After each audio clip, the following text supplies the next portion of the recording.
Hello everyone, आज है 12 मई और आज इस वीडियो में हम बात करने जा रहे हैं वेदांता के बारे में।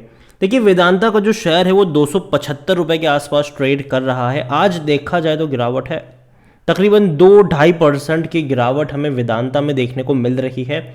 नतीजे इसके जस्ट अभी आए हैं। वीडियो में इनके क्वार्टरली रिजल्ट्स के बारे में बातचीत करेंगे, साथ में ये भी डिस्कस करेंगे कि नतीजे के बाद यहाँ पर क्या हो सकता है, लॉन्ग टर्म का आउटलुक क्या हो सकता है, और डिविडेंड तो अच्छा खासा पे कर ही रहा है, क्या आगे भी पे करता रहेगा कि नहीं, मतलब आगे भी इतना ही पे करेगा कि नहीं। वीडियो को शुरू करूँ उससे पहले अगर आपने अभी तक चैनल को सब्सक्राइब नहीं किया है तो प्लीज़ अभी इसे सब्सक्राइब कर लीजिए, क्योंकि आगे भी बहुत सारे वीडियोस हैं जो आपको काफ़ी ज़्यादा हेल्प करेंगे। तो वेदांता का जो शेयर है वो अभी ट्रेड कराए 275 पे। आज गिरावट आई यहाँ पर। इवन अगर पिछले एक महीने की बात करें तो पहले 275 से भाग रहा था, 285 पे गया, लेकिन वापस 2 दिनों के अंदर वहीं पर आ गया। नतीजी है पिछले एक महीने में ना गिरावट है। एक साल की अगर हम बात करें तो 6% की गिरावट है, लेकिन अगर यहाँ पर हम डिविडेंड को काउंट करेंगे तो पैसा तो बना है लोगों का, और उनका ज़्यादा बना है जिनकी बाइंग नीचे के लेवल पर थी। वापस तेज़ी बनी, वापस अभी ये कंसोलिडेट कर रहा है 270-280 रुपये के आसपास। पहले गिरावट की वजह ये थी कि जैसे ही हिंडनबर्ग की रिपोर्ट आई अदानी के डेट को लेकर, एक पैनिक क्रिएट हुआ, और जाहिर सी बात है वेदांता भी एक बड़े कर्जे में डूबी हुई कंपनी है। लेकिन बाद में एक रेंज के आसपास ये सिमटता नजर आया, क्योंकि देखो फंडामेंटली कंपनी है तो अच्छी, और मैनेजमेंट की भी लगातार अच्छी कमेंट्री आई कि देखो जितना कर्जा है वो हमारे लिए चने ममरे के बराबर है, हम इतना कमाते हैं कि हम जब चाहे उसको पे कर सकते हैं। और ये बड़ा इनका कहना कि मतलब बड़ी कमिटमेंट थी उनकी। दूसरी तरफ अगर हम बात करने जाए वेदांता को लेकर तो आज इनके नतीजे आए हैं, नतीजे अच्छे नहीं है। 56% डिक्लाइन आया है इनके नेट प्रॉफिट में, रेवेन्यू में भी डिक्लाइन है। यहाँ पर अगर हम बात करें तो इनका जो प्रॉफिट रहा है वो 2634 करोड़ का रहा है इस क्वार्टर में, जो पिछले साल इसी क्वार्टर में 6000 करोड़ का था। अगर हम बात करें रेवेन्यू की तो यहाँ पर भी 5% का डिक्लाइन आया है। रेवेन्यू रहा है 37,000 करोड़ से भी ज़्यादा का, जो इससे पहले 39,000 करोड़ से भी ज़्यादा का हुआ करता था। इतना ही नहीं, कंपनी का जो EBITDA है वो भी डिक्रीज हुआ है 33% तक का, और ये बड़ी दिक्कत की बात है। EBITDA डिक्रीज हुआ, लेकिन हालांकि मैनेजमेंट की कमेंट्री काफ़ी स्ट्रांग है। वेदांता के जो चीफ एग्जीक्यूटिव ऑफिसर है उनका ये कहना है कि we have delivered the highest ever cash flow of ₹28,068 crore, enabling us to reinvest in business growth and provide our valued shareholder with attractive dividends.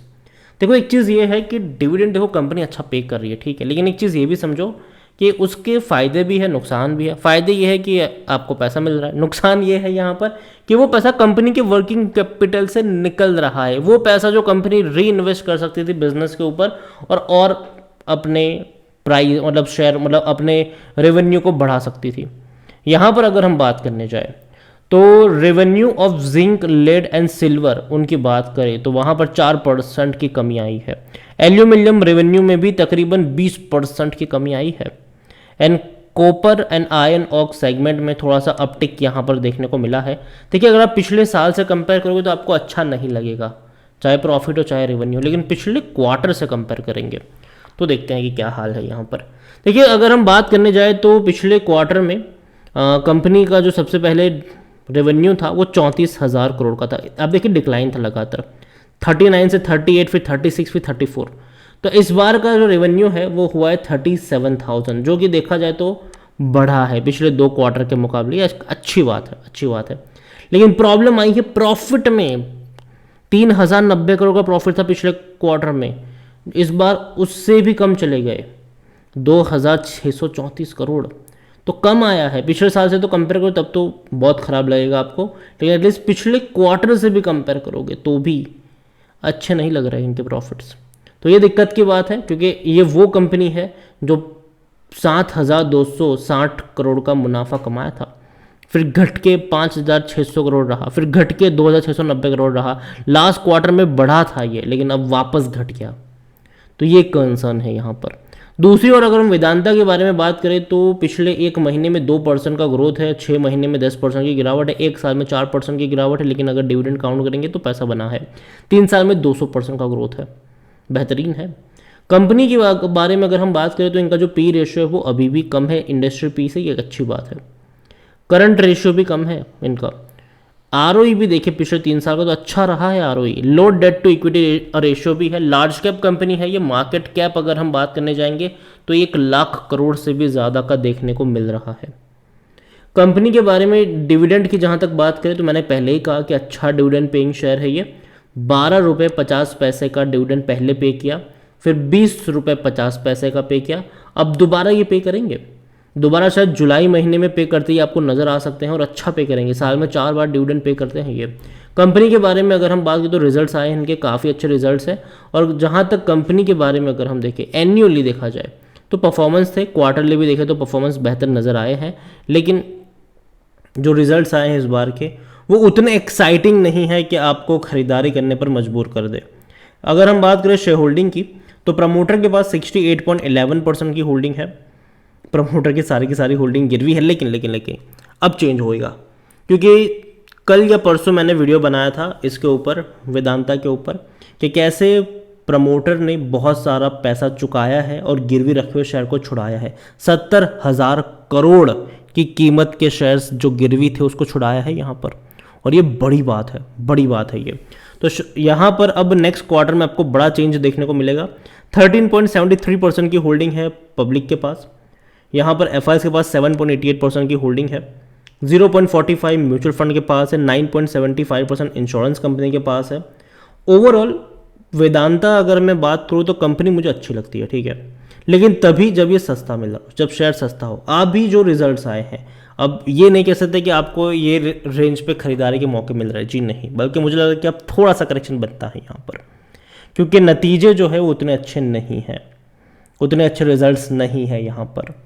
और कहीं ना कहीं मैं मान के चल रहा हूँ कि मंडे को शायद आपको एक करेक्शन देखने को मिलेगा। मैनेजमेंट, देखो मैनेजमेंट का काम है, ठीक है, कि भैया अच्छी कमेंट्री देना ताकि नेगेटिव सेंटिमेंट पैदा ना हो।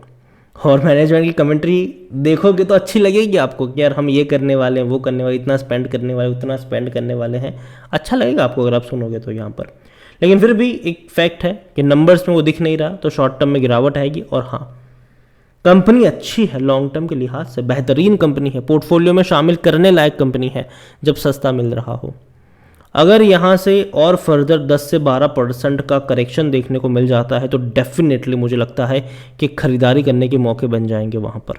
तो वेदांता में अगर करेक्शन आता है तो आपकी नज़र होनी चाहिए वेदांता के ऊपर, और ख़रीदारी के मौके डेफिनेटली यहाँ पर बनेंगे। इसके अलावा मैं यही कहूँगा कि अगर आपके पास है तो रखे रहो, ठीक है, थोड़ा बहुत करेक्शन एक्सपेक्टेड है, लेकिन जहाँ तक बात है फ्रेश बाइंग की, 10 से 12% का करेक्शन आता है तो ख़रीदारी अब वहाँ पर उस लेवल पर कर सकते हो। वीडियो को एंड करो उससे पहले, जिस पोर्टल का मैं इस्तेमाल कर रहा हूँ ट्रेड ब्रेन्स, अगर आप भी उसको यूज़ करना चाहते हो तो लिंक मैं आपको डिस्क्रिप्शन में दे दूंगा, यहाँ पर आपको सारी डिटेल मिल जाएगी। और अगर आप मेरा कूपन कोड इस्तेमाल करोगे तो 20% का डिस्काउंट भी आपको मिल जाएगा। कई सारी चीज़ें हैं जो आप इससे एनालिसिस कर सकते हो, चाहे ब्लू चिप स्टॉक को ढूंढना हो, डेट फ्री स्टॉक को ढूंढना हो, डिविडेंड सुपरस्टार को ढूंढना हो, फिर पेनी स्टॉक्स को ढूंढना हो, या फिर सुपरस्टार पोर्टफोलियो की भी अगर हम बात करें तो वो भी आपको देखने को मिल जाएंगे यहाँ पर। तो जाइए और आप भी इसका यूज़ कर सकते हैं। वीडियो को यहीं पे एंड करूँगा, पसंद आया हो तो लाइक करो, शेयर करो, चैनल पर अगर पहली बार हैं तो प्लीज़ सब्सक्राइब करें। और वेदांता के बारे में आप क्या सोचते हैं वो भी आप मुझे कमेंट में लिख के बता सकते हैं। Thank you.